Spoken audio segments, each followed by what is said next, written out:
Ieri una grande serata per lo spettacolo dell'Aurora dedicato a Maria di Pippo Calandrino, che è stato rappresentato a una platea folta, attenta e prodiga di applausi a Licata.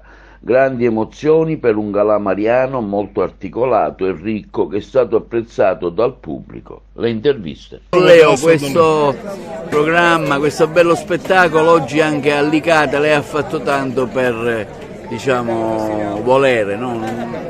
Ecco, come ho detto prima, sono veramente contento e direi anche orgoglioso per la mia città, per la nostra città di Licata, mia e nostra città di Licata.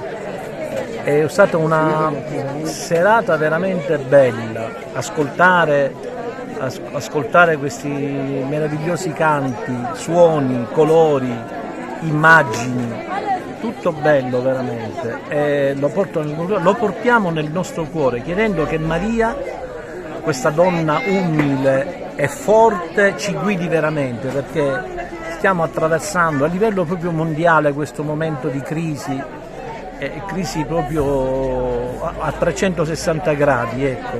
Abbiamo bisogno di una donna forte e quindi abbiamo pensato proprio a lei, a Maria, che ci guidi a Gesù. Lei ha fatto un appello alla pace che da qui parte da Licata verso Io credo che zona. La pace, prima di arrivare in Ucraina e in Russia, parta proprio da noi, dal nostro cuore, poi nella famiglia, poi si allarga nel quartiere, poi nella città, per raggiungere poi Kiev e Mosca.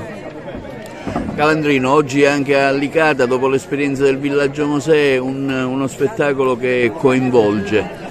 Ma io sono contentissimo che dell'Aurora sia arrivata a Licata intanto per il nostro giro un po' di Sicilia e che dire, la gente è rimasta contenta, abbiamo avuto tanti complimenti, tanti applausi, viva Maria! L'ispirazione da cosa ti è venuta per questo spettacolo? Ma l'ispirazione è partita sembrerà strano, ma è partito proprio dal canto dell'Aurora. Mi trovavo a Roma nel contesto di una celebrazione e i seminaristi come canto finale della celebrazione intonarono dell'Aurora. E io in quel momento proprio mi sentii fortissimo il desiderio di cantare insieme a loro, mi misi insieme a loro e mi misi a cantare anch'io dell'Aurora e in quel momento cominciò a frullare qualcosa nel mio cervello e nel viaggio di ritorno avevo già scritto tutto, avevo montato tutto lo spettacolo e ho cominciato a coinvolgere i maestri amici, il maestro del coro diocesano Graziella Pazzi, il maestro Lorenzo Puma del coro Pentagramma a Colori, il maestro Mangione dell'associazione bandistica Vincenzo Bellini, musici nella liturgia ed altri artisti con i quali ho messo su questo spettacolo. Uno spettacolo che si proporrà anche in altre parrocchie? Noi speriamo di sì, più che parrocchie, piazze. E cercheremo di portarlo senz'altro avanti. Il pubblico risponde, abbiamo avuto begli apprezzamenti, quindi siamo contenti. Una bella esperienza questa di Licata che segue quella del Villaggio Mosè. Un'esperienza bellissima, perché incontrare persone diverse, potersi esprimere col canto, con la musica è sempre una grande gioia e una grande soddisfazione veramente per un coro come il nostro che vuole portare un messaggio di pace e di speranza. Maestro Mangione, parliamo di questo spettacolo, uno spettacolo che lei dirige in maniera egregia. No, è uno spettacolo, come dice bene il nostro regista Pippo Calandrino, è una lode a Maria e noi cerchiamo nel nostro piccolo, attraverso la musica, chi canta prega 2 volte, forse chi suona speriamo anche 3 volte. Un'esperienza bella, interessante e creativa questa oggi qui a Licata?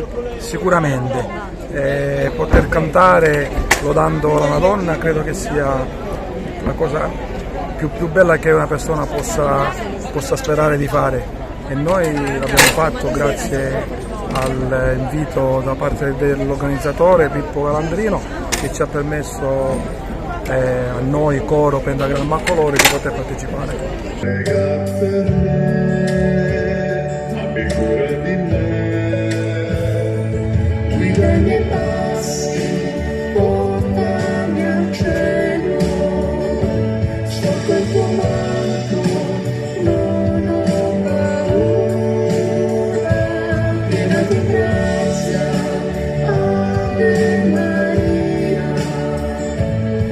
oggi ti offro la vita mia.